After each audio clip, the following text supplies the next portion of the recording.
What's up, guys? The Lazy Goldmaker here, and well, finally, Wowhead is starting putting out BiS gearing guides for Phase 2, which means that we can locate all of the juicy items across all of the classes. And today we're focusing on, well, you can guess it from what I'm showing on the screen, it's tailoring.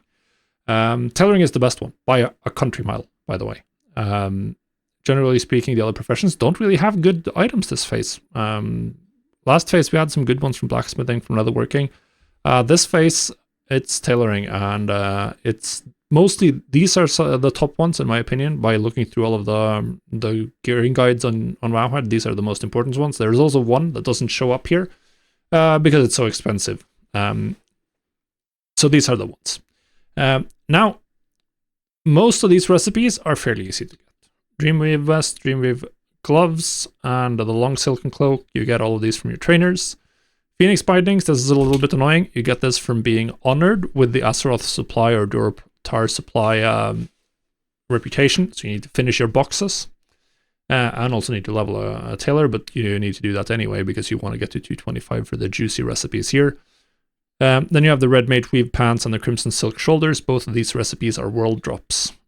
So you might be able to pick them up. The price is going to vary a bit by realm.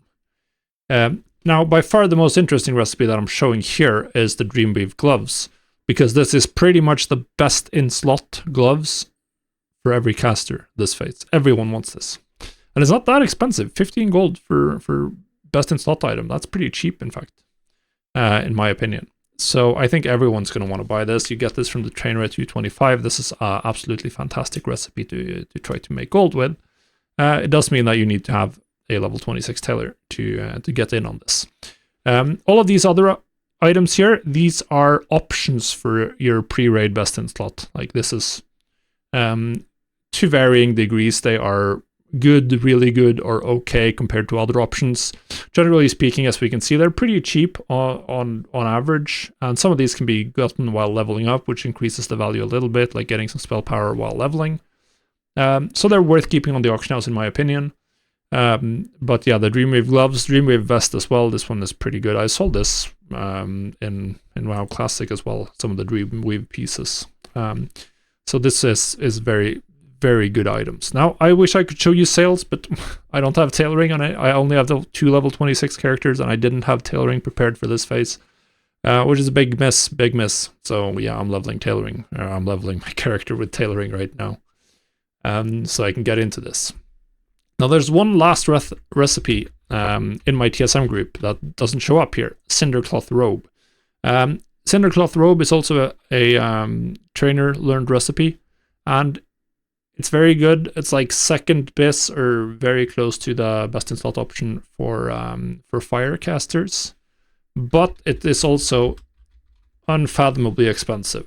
You need 2 hearts of fire, and they're almost impossible. There are very, very few places you can get these at level 40, so they're extremely expensive. 70 gold just for that part of the recipe, which makes it really hard to sell that recipe on the auction house. Also, the fact that due to the epics, most people are going to have tailoring eventually, but not everyone is going to max out tailoring right away. So I guess we'll see.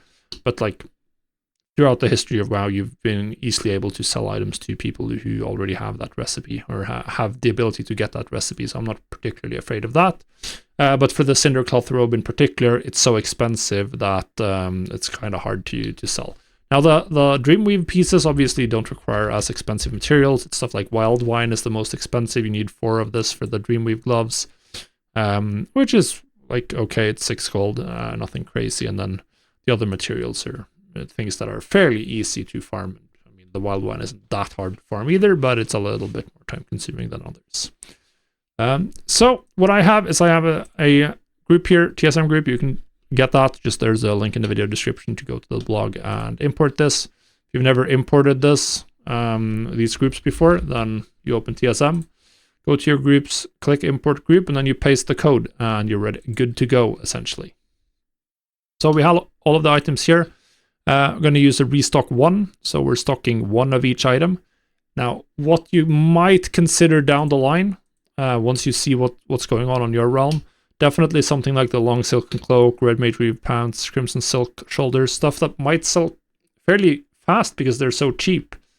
And since they're so cheap, you're not tying up a large amount of gold or taking on a large amount of risk. You could definitely, down the line, maybe add a separate subgroup to them and craft a few more. Like I used to craft 3 each for the various pre-BiS gearing options that I crafted from blacksmithing in phase 1, because they sold really, really quickly. I think we're still going to see a lot of people running alts, and I think that leveling gear and max level gear to get their character up to speed is going to be strong sellers for the foreseeable future.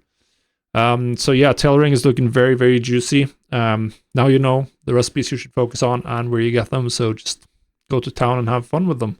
Good luck, guys.